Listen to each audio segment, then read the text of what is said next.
sabemos qué es la biológicamente activa. ¿Cómo los clasificamos? Yo voy a apelar al libro que habla de hipertiroidismos con TSH aumentada, para mí hipertiroidismos centrales, o en este caso secundarios, pero también podrían ser terciarios. Ya les he dicho ayer que no tenemos forma de discriminar un proceso secundario de un terciario porque no tenemos al alcance, además, un laboratorio de TRH. Los que van a cursar con TSH aumentada, patología muy poco frecuente, son este adenoma, es un tumor productor de hormona de tirotropina, o sea, de hormona estimulante de tiroides. Este es un tumor rarísimo, hay pocos descritos en la literatura, y para recordarles rápidamente que los tumores endocrinos pueden ser funcionantes o no funcionantes, en este caso son funcionantes, y este produce TSH. Estas otras patologías mucho más raras, producción ectópica de TSH o TRH, se han observado en pacientes durante el embarazo con coriocarcinomas, o sea, tumores malignos del trofoblasto, son pacientes con toxicosis, o sea, con hipertiroidismo, rarísimo, y esto mucho más raro, resistencia hipoficial e inhibición de las hormonas tiroideas, mucho más raro, para que conozcan simplemente, y la clasificación pueden utilizar hipertiroidismos centrales o hipertiroidismos que cursan con TSH, o como los más frecuentes, que con mucho son los más frecuentes respecto a los que anteriores, son los primarios, donde la glándula tiroidea es la involucrada, ¿ya? Con TSH disminuido, primarios o periféricos, también así en algún libro hemos encontrado. Entonces, ¿cuáles son? Y este se lleva la flor. 98% de los casos de hipertiroidismo en general es debido a la enfermedad de Graves-Basedow. En nuestro medio, que todavía encontramos boces nodulares o multinodulares, la autonomía de los nódulos, un nódulo o múltiples nódulos, podrían ocasionar hipertiroidismo con TSH disminuida o hipertiroidismo primario. Otras causas, ayer algunas de ellas las hemos mencionado, sobre todo esta, la tiroiditis subaguda o tiroiditis de Carvine, les hemos dicho es de origen viral y les hemos dicho que puede cursar con una primera etapa, después de la inflamación, una primera etapa de hipertiroidismo transitorio y le sucede una segunda etapa hipotiroidismo. Por eso ayer lo hemos mencionado como hipotiroidismo transitorio. Pero aquí también es un hipertiroidismo transitorio. Cede el proceso inflamatorio, se agotan los depósitos que fueron expulsados al compartimento extracelular y este paciente deja de estar hipertiroideo.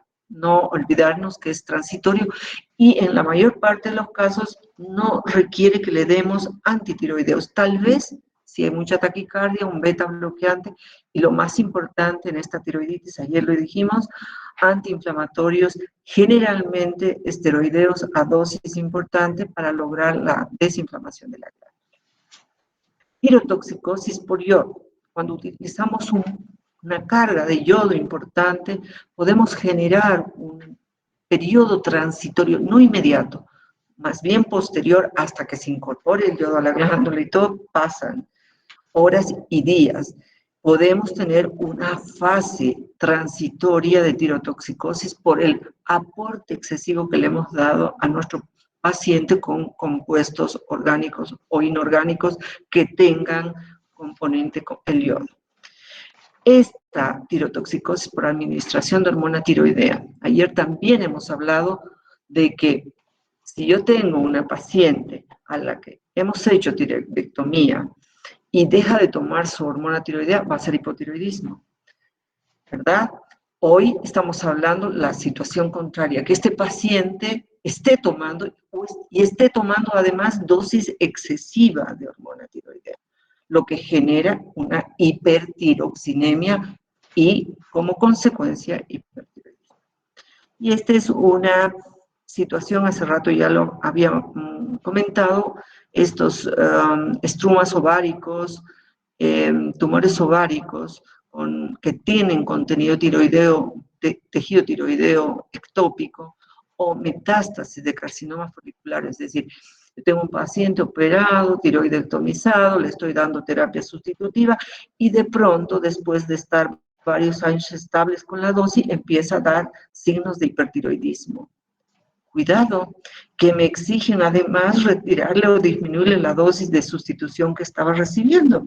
Ahí hay que parar las antenas porque se puede tratar de metástasis, como son tejidos tiroideos ectópicos por la metástasis, producen hormonas tiroideas y este paciente tiene de varias fuentes de las zonas metastásicas hormona tiroidea. Y de esa manera mi paciente está con hipertiroidismo. Entonces, mucho menos frecuentes, pero no improbables. ¿Ya? Seguimos adelante. Esto es lo más importante, el interrogatorio. La exquisitez de tener un montón de datos clínicos para no equivocarnos. Si examinamos bien a nuestro paciente, seguramente vamos a llegar pronto al diagnóstico. Otra vez, todo el impacto en el aparato circulatorio que se va a traducir taquicardia, palpitaciones, arritmias en adultos mayores, es examen de screen, de evaluación de screening. Todo adulto mayor que entre con una fibrilación auricular debe hacérseles un dosaje de hormonas tiroideas. Sistema nervioso, irritabilidad, nerviosismo, insomnio, en estados que pueden llegar a psicosis, temblor fino, sobre todo en las manos, que buscamos el examen clínico, hiperreflexia, hipercinesia, son personas muy inquietas, se están moviendo, no pueden estar sentados escuchando una charla, una clase, se mueven de un lado a otro lado. En el mismo interrogatorio ustedes se dan cuenta, cambian de posición, otra vez cambian de posición, se paran. Eso es lo que hay que percibir de este paciente. En el aparato locomotor, debilidad y atrofia de la musculatura. A veces suele acompañarse esta enfermedad con lo que se llama una parálisis periódica familiar hipocalémica. Estos muchachos, generalmente jóvenes, varones, la mayoría de los diagnosticados son varones, que vengan con una sintomatología llamativa neuromuscular, no debemos de dejar pensar de que podría ser un hipertiroidismo. Osteoporosis, si el diagnóstico ha sido tardío, paciente que ha pasado mucho tiempo sin diagnóstico, aumento de maduración ósea en los niños, aceleración del cierre del cartílago en los púberes. Piel fina, caliente, sudorosa, pelo fino, frágil, onicolisis, pérdida de peso a pesar de la polifagia. En la mayor parte de los pacientes, si nosotros tenemos una paciente con obesidad, llama la atención porque dice, he bajado fácilmente de peso, pero sigue con sobrepeso u obesidad. No descarten el diagnóstico. Alguien que les diga, he bajado fácilmente de peso, aunque siga con obesidad, escúchenla, interroguen. Intolerancia al calor.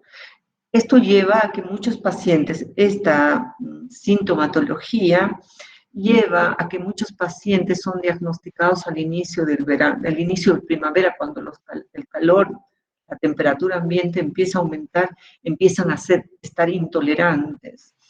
Lo pasan muy bien en el invierno, pero muy bien, fresquitos. Ellos muy de camisita y nosotros muy de abrigo. Eso también nos tiene que llamar la atención. ¿Ya? Vamos, seguimos. Estos signos y síntomas de mayor valor diagnóstico en el hipertiroidismo. Síntomas: intolerancia al calor, nerviosismo, irritabilidad y fatigabilidad fácil. Signos: pérdida de peso a pesar de la polifagia, taquicardia. Es tan difícil pensar en un hipertiroidismo con una frecuencia cardíaca normal, salvo un dato, que su paciente ya esté tomando un beta bloqueante.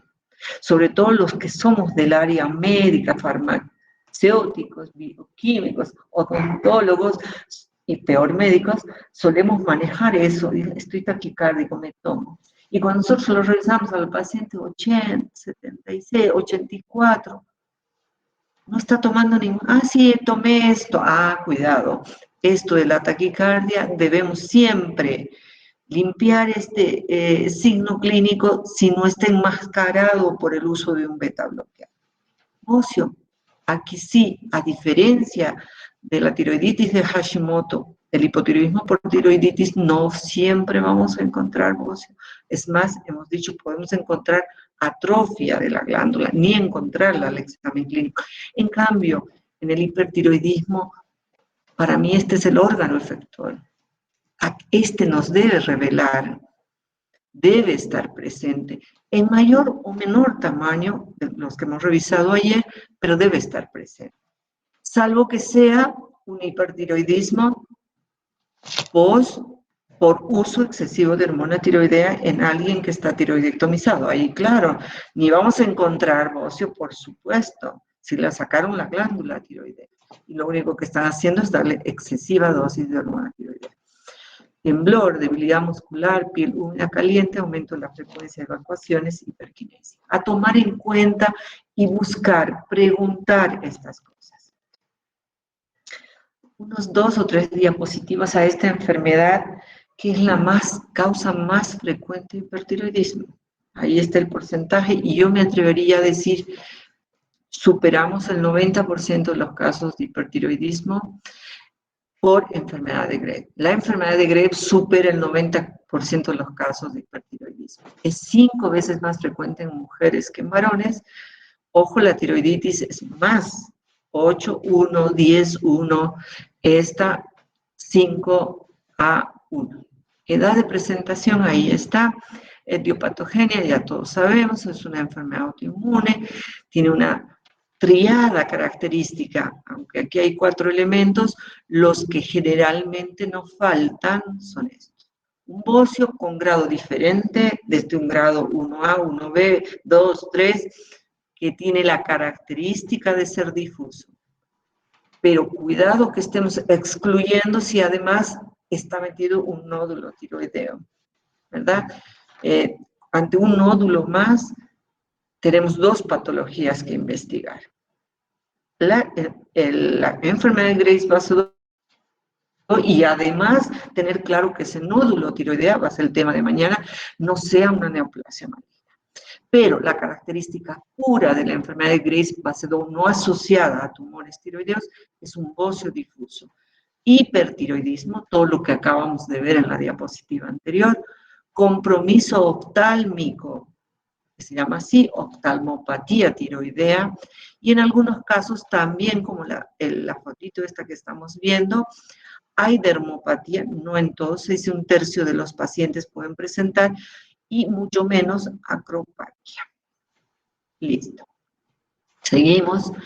2 palabritas sobre la fisiopatogenia de la enfermedad de Graves. Hemos dicho otra vez una enfermedad autoinmune, otra vez en la parte genética, por eso es que hemos venido insistiendo que tienen interrelación con otras enfermedades autoinmunes, porque otra vez en el cromosoma C6, en el H, que codifica el HLA, el antígeno de histocompatibilidad de clase 2, es donde están codificadas la predisposición genética a estas enfermedades autoinmunes. ¿En qué consiste? Igual que la otra enfermedad, tiene desencadenantes. Y entre estos factores desencadenantes, el estrés cobra un rol muy importante. En la mayor parte de nuestros pacientes encontramos separación de pareja, pérdida de familiares, algunos virus, el consumo de tabaco como desencadenantes de este proceso. ¿Ya? Estas sustancias o situaciones eliminan estas sustancias que en un organismo predispuesto van a activar todo nuestro sistema inmunológico, generando liberación de interleuquinas, activación de linfocitos T helper que generan inmunoglobulinas tiroestimulantes. Estas inmunoglobulinas tiroestimulantes, su nombre lo dice, van a estimular a la glándula tiroidea desplazando al receptor de TSH. En el gráfico siguiente, en la diapositiva, lo van a entender más. Esto es lo que ocurre en condiciones normales. TSH tiene un receptor. En cambio, en la enfermedad de Graves, la inmunoglobulina tiroestimulante está desplazando a este receptor y generando un estímulo de la glándula tiroidea con sobreproducción de las hormonas tiroideas. La clínica, estos tres elementos. Cuando yo hablo de triada de la enfermedad de Graves-Basedow, estoy hablando hiperfunción tiroidea, bocio difuso y oftalmopatía. Elementos menos importantes hemos dicho el mixedema pretibial y la acropaquia. Estos tres elementos es casi imposible que no estén para un diagnóstico. Voces de grados diferentes, cuando son muy grandes, hemos hablado en semiología, con solo poner la mano sobre la glándula vamos a percibir, sentir ese soplo por el aumento del flujo de esa glándula. Compromiso oftalmopático de diferente índole, proliferativo o no proliferativo, tengo una diapositiva para ver. Pero son cosas importantes que tenemos que preguntarle si los ojos lagrimean mucho, ver si están muy enrojecidos, el edema palpebral, y si hay cambios de la visión con diplopía, al interrogatorio y al examen clínico debemos corroborarlos. Después hacemos un pequeño comentario respecto a esto de la oftalmopatía. Toda la clínica de hipertiroidismo no puede no estar presente, no puedo buscar anticuerpos contra el receptor T3, T4, si yo no tengo estos tres elementos que son importantes para el diagnóstico. El mixedema generalmente es pretibial, abarca generalmente el tercio inferior de ambas piernas, es como una piel, como cáscara de naranja que decimos, es una piel enrojecida como cáscara de naranja. Un pequeño comentario y un par de diapositivas acerca de cómo evaluamos la oftalmopatía tiroidea. Nosotros aquí estábamos desde una oftalmopatía moderada, no leve, hasta oftalmopatías severas en las dos fotos extremas. Y los catalogamos con grados, ¿no? 0 no hay signos ni síntomas, no excluye el diagnóstico. Hemos dicho casi en todos está, pero si no están, no excluye el diagnóstico. Ese casi todos, eso está ahí. Grado 1, solo hay signos, un poco de retracción palpebral, como ambos pacientes tienen, y aquí mucho más. Retraso en el descenso, cuando nosotros le pedimos al paciente que siga nuestro dedo explorador, globo ocular desciende más rápido que nuestro dedo explorador. Eso es el retraso en el descenso. Mirada fija, hay afección de tejidos blandos, signos y síntomas, proptosis, medimos esta apertura, contamos con un exoftalmómetro, afección de los músculos extraoculares, si hay afección corneal estamos en grado 5 y grado 6, pérdida de la visión y afección del nervio óptico, muy probable se trate de este paciente, de este extremo de la foto. Nosotros en la clínica trabajamos en paralelo con oftalmólogos, catalogando nosotros en una primera impresión si nuestro paciente tiene una oftalmopatía no infiltrativa o infiltrativa. ¿Ya?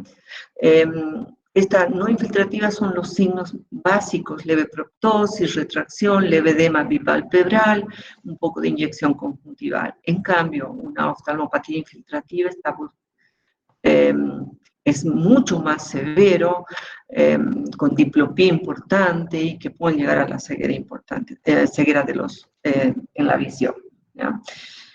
Siempre observamos una pequeña asimetría. Ustedes se van a dar cuenta, un ojito siempre es mayor que el otro. La etiopatogenia de esto es la misma, un mecanismo autoinmune que lo provoca un edema de todos los músculos que contienen la órbita, periorbitarios, y este edema es lo que produce la proptosis, la retracción palpebral, etc. Eso en cuanto a la enfermedad de Graves-Basedow como causa más frecuente del hipertiroidismo. En nuestro medio le decía, no así ya, cuando yo llegué hace como 20 años y un poquito más, empecé a asistir, bueno, mi papi médico me dijo, tienes que asistir, y me anotó para ser adscrita, o sea, asistente gratuita, especialista en el Hospital Bien. Y todavía hace 20 años vi un par de pacientes así, con un bocio enorme, enorme.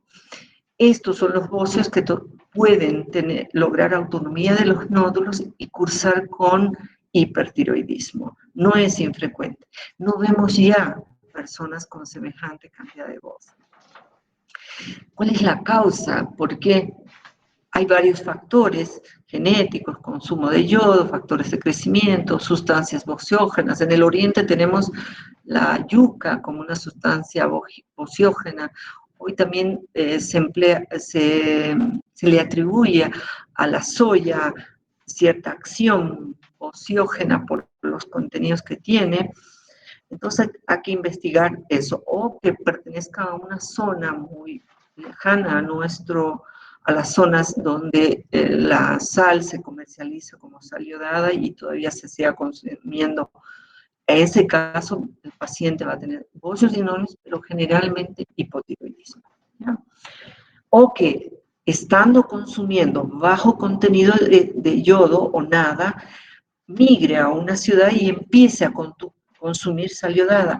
Ese puede ser un gatillo para que estos nódulos de esta paciente se autonomicen y dé lugar al hipertiroidismo. Vamos. O simplemente un nódulo, como la imagen gamagráfica lo está denunciando, simplemente un nódulo que tenga autonomía, que tenga hiperfunción asociada al funcionamiento normal del resto de la glándula, genera un hipertiroidismo. Acuérdense que estos tres, Graves-Basedow, bocio tóxico, uninodular o multinodular con autonomía, el patrón es siempre este: TSH suprimida, T3, T4 aumentada. Voy a hacer referencia de esta gamografía en métodos de diagnóstico. No es algo que ya estemos usando actualmente por dos motivos que los voy a comentar en su momento. Así como el mixedema tuvo una pequeña descripción, también el hipertiroidismo apático tenemos que tomar en cuenta. Y esto es característica en los adultos mayores. Ustedes no van a ver todas esas características de por ejemplo, en el Graves, que acompaña al joven con Graves. Pero el hipertiroidismo en los adultos mayores puede ser así, solapado, muy disminuido, más bien personas que pueden incluso estar deprimidas, han perdido peso, y la familia dice no quiere comer, ha perdido peso, y muchos de estos se diagnostican por una arritmia, disnea, evaluación cardiológica, y están en fibrilación. Así denominamos al hipertiroidismo causado por sobredosis de hormonas tiroideas. Ya no es una práctica utilizada frecuentemente hasta hace unas décadas atrás. Todos los preparados que hacían para las personas con obesidad someterse a intentos desesperados de bajar de peso, les hacían preparar compuestos a base de T3, de T4 o de ambos. Para el diagnóstico de un hipertiroidismo, y hemos hablado de la TSH, salvo que sea TSH, hipertiroidismo central, vamos a tener TSH aumentada. En hipertiroidismo periférico, que son las mayorías, TSH disminuido. En todos, en ambos, T3 y T4 aumentados.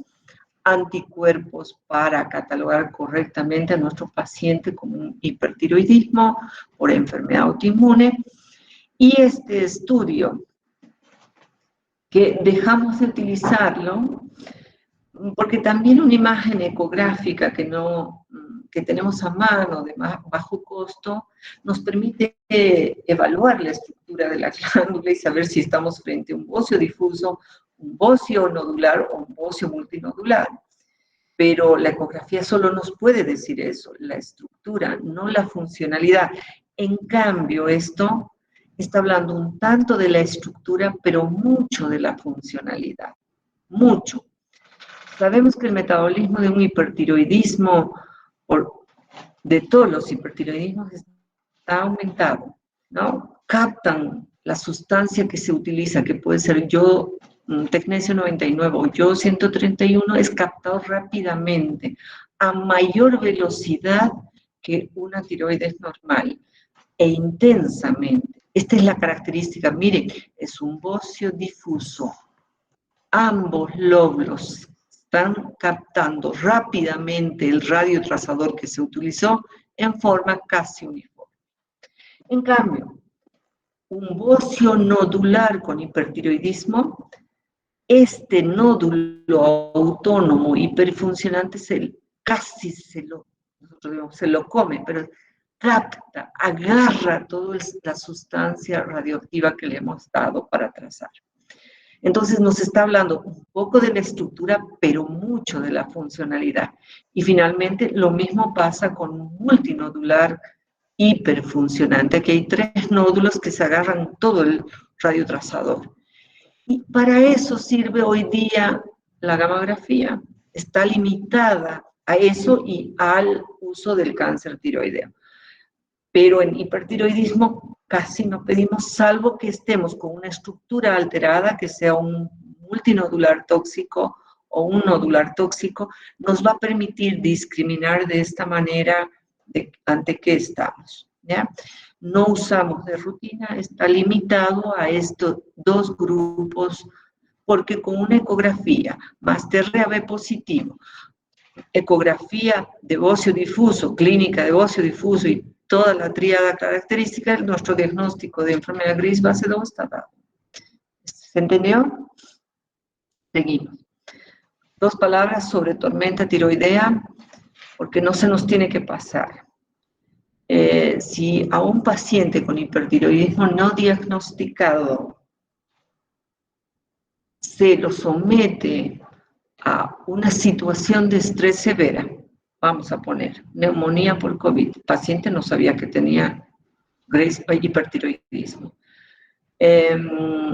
a un accidente, tequiado, a una cirugía de emergencia, una peritonitis. Cualquiera de estos procesos que sometan una situación de estrés severa pueden exacerbar todo este cuadro y el paciente entrar en una tormenta tiroidea con alto riesgo de mortalidad del paciente. Por tanto, todo paciente que va a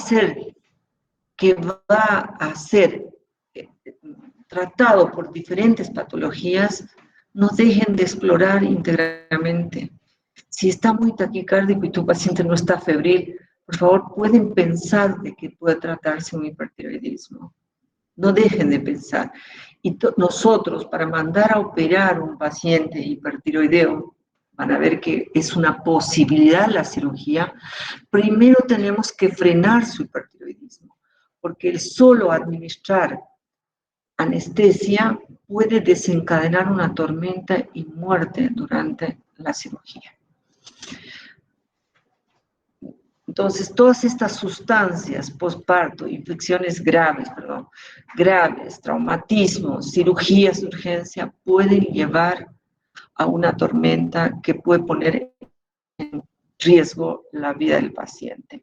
Estos pacientes con una tormenta tiroidea deben ser internados en terapia intensiva, hacer medidas de salvataje inmediatas para tratar de bloquear, porque, ojo, si es una peritonitis a foco infeccioso abdominal, vamos a poner vesícula, ese paciente tiene que operarse y además este hipertiroideo, tenemos que tomar todas las medidas de urgencia para que el paciente entre en mejores condiciones a la cirugía, ¿ya? Beta bloqueantes, corticoterapia, todo para que pueda entrar en mejores condiciones y no desencadenemos una tormenta tiroidea. Pero bien, la tormenta tiroidea tiene un puntaje para ser evaluado, no sé si me pasa así, no sé por qué. Bueno, tiene un puntaje y en terapia intensiva se maneja muy bien eso para marcar no solo pronósticos, sino medidas de tratamiento, pero agudas e intensas. Se puede usar hasta yodo para bloquear. Me dirán que absurdo, yodo, pero si con el yodo va a formar más hormona tiroidea. Sí, pero si yo lleno su bomba de yodo, bloqueo el ingreso, me va a servir por lo menos por 10 días quedar bloqueadas para salvar al paciente. Entonces puede usar como medida salvataje yodo. El tratamiento en general de un hipertiroidismo tiene estos tres: médico como primera medida. Es la primera. Terapia ablativa con yodo 131 para ciertas situaciones y en algunos países como una medida mucho más anticipada. Y cirugía en algunas situaciones. En algunas situaciones, no sé si tengo uno más. Sí. El tratamiento médico está encaminado al uso de antitiroideos. Y tenemos dos grupos de antitiroideos, ¿ya? Un grupo carbimazol y metimazol y el otro propiltiuracilo. En nuestro medio hace unos 2 o 3 años que no encontramos propiltiuracilo y estamos haciendo un tratamiento a base de metimazol. ¿Qué hacen estos productos? Inhiben la síntesis de T3 y T4 al interferir la organificación, acuérdense en la fisiología de la síntesis de hormonas tiroideas, organificación del yodo y en la unión del MID y DIT. Pero además el propil, además de esto, tiene una acción periférica, bloquea la conversión de T4 a T3 y por eso nuestros pacientes mejoran un poquito más rápido que con los metimazólicos, con el carbimazol y metimazol. Entonces, esta acción periférica es una adición para muchos pacientes, a más corto plazo se sienten mejores. Tiempo de tratamiento, los protocolos de la mayor parte de los centros que atienden a estos pacientes, 1 a 2 años de tratamiento médico.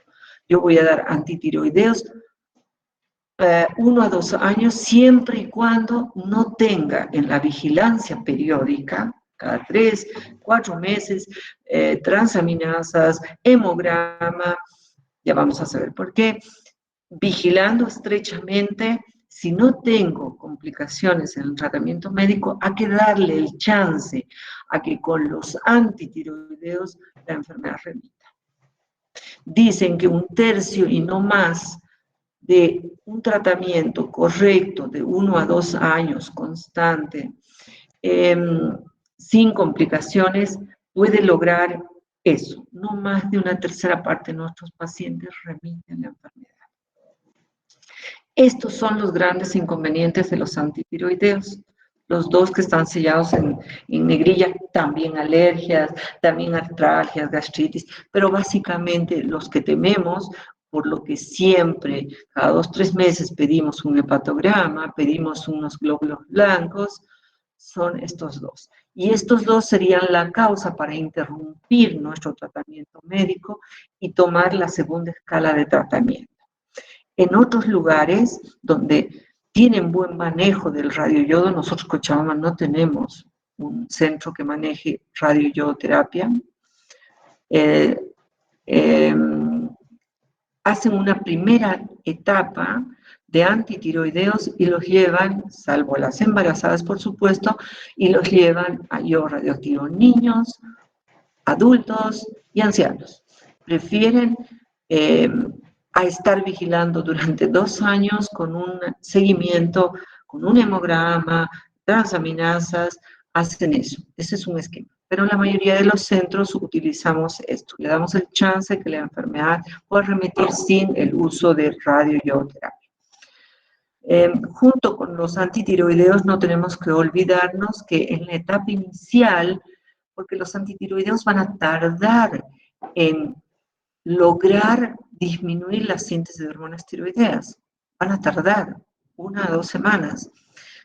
En cambio, los betabloqueantes, dadas al inicio del tratamiento junto con el antitiroideo, estos son los que van a ayudar de inicio a la mejora pronta del paciente en cuanto un poco al temblor, la taquicardia, ¿no? Esto va a ayudar de inicio más. Y algunos pacientes que sí requieren además esteroides, sobre todo aquellos que están además acompañados con una oftalmopatía severa.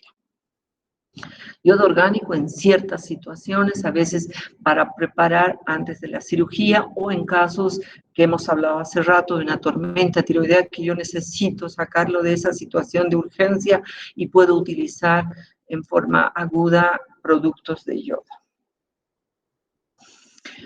El radioyodoterapia es la segunda alternativa y nosotros la utilizamos cuando nuestro paciente no puede continuar con la terapia oral, farmacológica.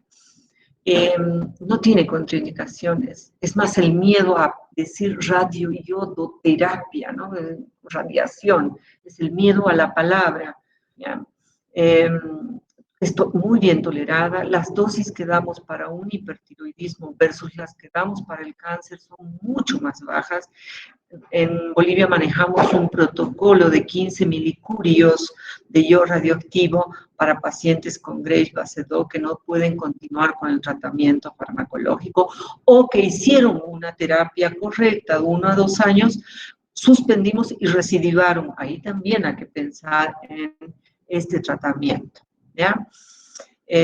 Está contraindicada absoluta en embarazo, tanto así que a las mujeres que van a ir a hacer yodo radioactivo les hacen una prueba de embarazo previa a darles el yodo radioactivo, que se toma por vía oral, igual que el yodo, que entra con la sal, entra así, ¿no? Un buen porcentaje se va a salir por la orina, como hemos visto el esquemita de circulación del yodo, un buen porcentaje es captado por la glándula, porque esa es su función de la glándula, agarrar yodo, pero no sabían que era yodo radioactivo, y tarda en el proceso, lo incorpora y después de unas semanas destruye ese material radioactivo, los folículos.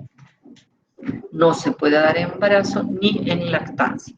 Y finalmente, la cirugía solo está indicada en ciertas situaciones.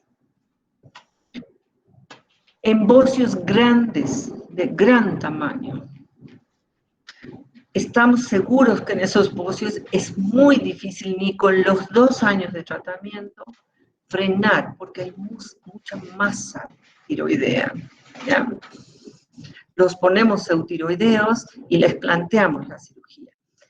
Esta cirugía debe abarcar una tiroidectomía casi total para nosotros, casi total. Tal vez dejar 2 pequeños muñones, los que van adosados a las glándulas paratiroides y punto. Porque acuérdense que esto es una enfermedad autoinmune que en pequeño sea el tejido, igual va a actuar. Entonces podemos tener otra vez paciente con la misma patología.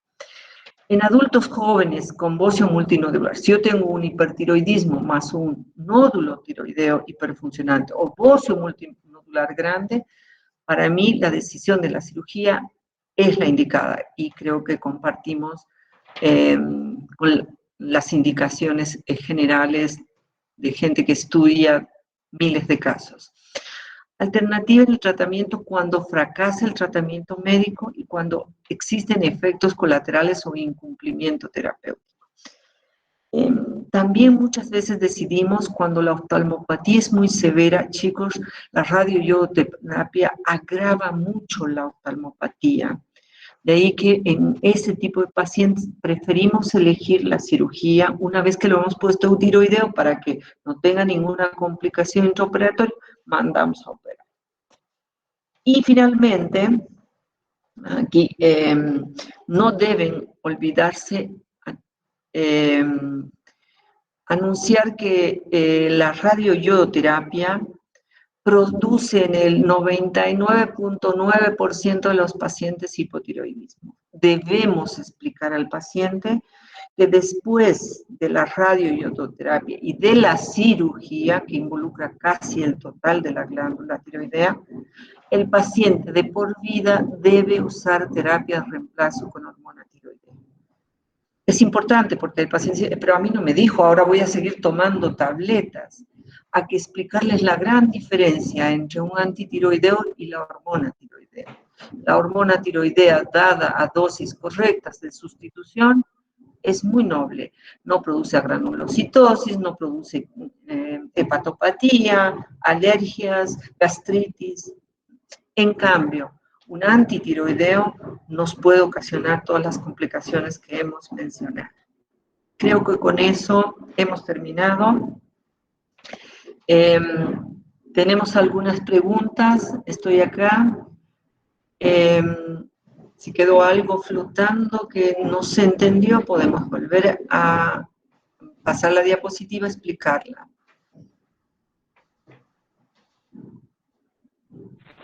Doctora, buenas noches.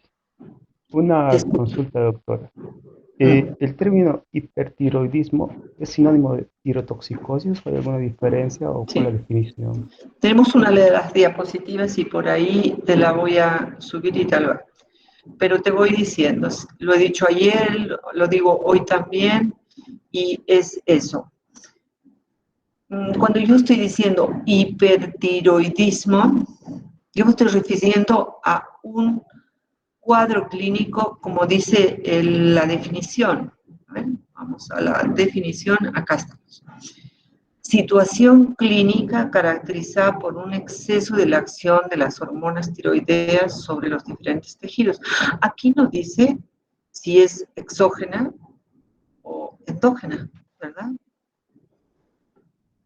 Entonces, no está mal que vos puedas emplear. Lo correcto es que hablemos de tirotoxicosis facticia o iatrogénica, o si quieres pones hipertiroidismo iatrogénico, cuando este es causado por un exceso de hormonas tiroideas. Pero en realidad, en ambas situaciones tienes hipertiroxinemia, es decir, tus niveles de hormonas tiroideas circulantes T4 y T3 están elevadas. Y todo lo que emerge con ese es el cuadro clínico y a eso llamamos hipertiroidismo. ¿Ya? No está mal que designes como hipertiroidismo iatrogénico.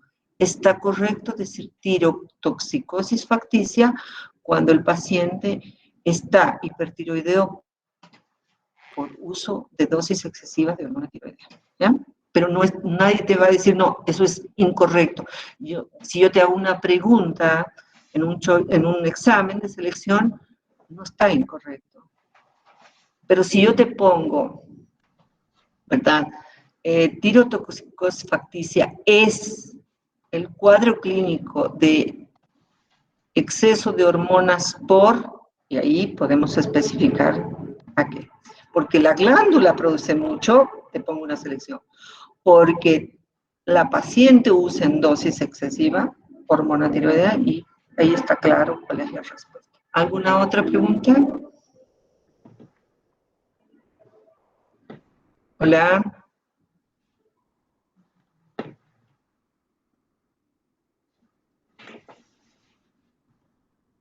Hola, creo que no. Doctora, disculpe. Dime. Después de una tiroidectomía parcial en un paciente hipotiroideo, ¿cada cuánto tiempo se tienen que evaluar las hormonas tiroideas? Ahora, ¿cómo estás preguntando? Hago una tiroidectomía a un paciente. Vos dices parcial. Cuidado, ese término parcial, quita, porque si yo solo saqué un nódulo, tienes todo el resto de la masa tiroidea que probablemente sea más que suficiente para que vos te mantengas eutiroidea. Es decir, depende mucho de la extensión de la cirugía para que vos quedes con déficit de hormona tiroidea, ¿ya? Digamos, vamos a poner, me han sacado el 70% de la glándula. sí vas a necesitar terapia de reemplazo con hormona tiroidea. Si viene del lado de del cirujano, que es el que ha hecho la tiroidectomía y es parcial, ellos dicen, esperaremos, está bien, esperaremos, no va a pasar nada. Ojo, tenemos reserva, incluso plasmática. Si el porcentaje de extirpación de la glándula es importante, no dejen de hacer su terapia sustitutiva, aunque sea dosis pequeña, porque si no van a provocar discreto aumento de la TSH. Ese discreto aumento es, escuchen, hormona estimulante tiroidea. Y al resto tiroideo puede generar un leve estímulo para que crezca. No me sirve. Entonces, lo recomendado, si la extensión es importante, involucre más del 50, yo dije, no más del 70, más del 50, va a requerir terapia de reemplazo, por más que sea una dosis de 12 microgramos, 25 microgramos.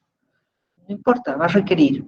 Entonces, si yo operé a mi paciente, espero el informe patológico, espero el informe, patología benigna, empiezo la terapia sustitutiva. Tengo el informe de la extensión quirúrgica, el protocolo, si es en institución, tengo el protocolo quirúrgico, si no voy a exigir en lo privado que el cirujano también escriba qué extensión quirúrgica tengo. Yo tengo forma de saber, puedo hacer una ecografía y saber cuánto le han sacado, pero es obligación del cirujano extender una certificación de la extensión de la cirugía, ¿ya?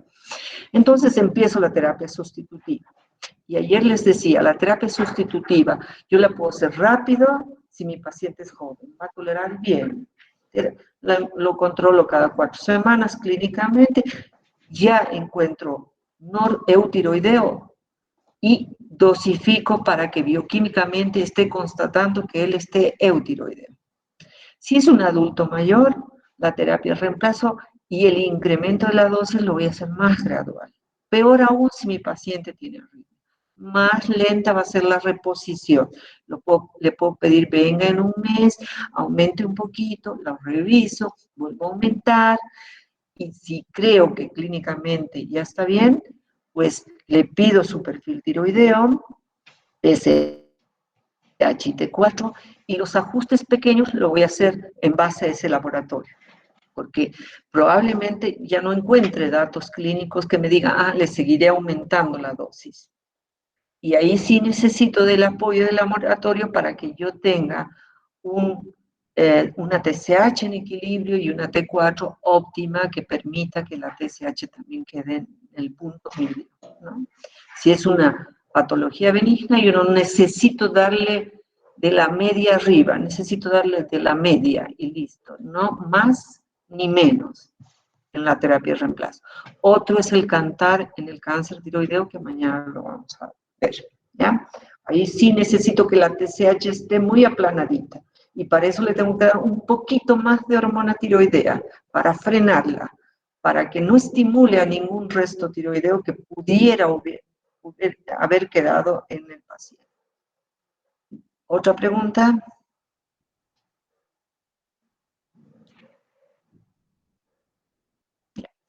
Lo importante de esto es saber las causas más frecuentes, la clínica para buscarla, cómo interpretar el perfil tiroideo. Eso es muy importante.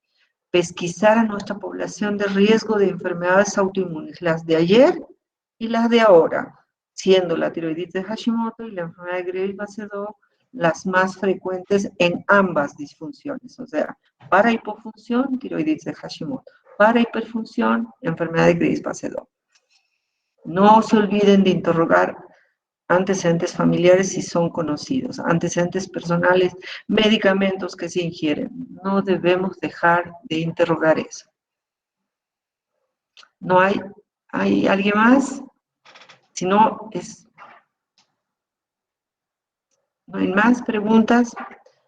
Estamos entonces listos para mañana terminar el capítulo tiroideo. También es un tema que lo han visto y no tan resumido en cirugía tiroidea. Por tanto, otra vez voy a hacer hincapié y con eso más va a quedar muy claro muchas cosas, muy aprendido qué es lo que necesitamos que quede, ¿ya? Entonces nos vemos, chicos. Hasta mañana. Buenas noches, doctora. Buenas noches. Buenas noches. Hasta mañana, doctora. Hasta mañana.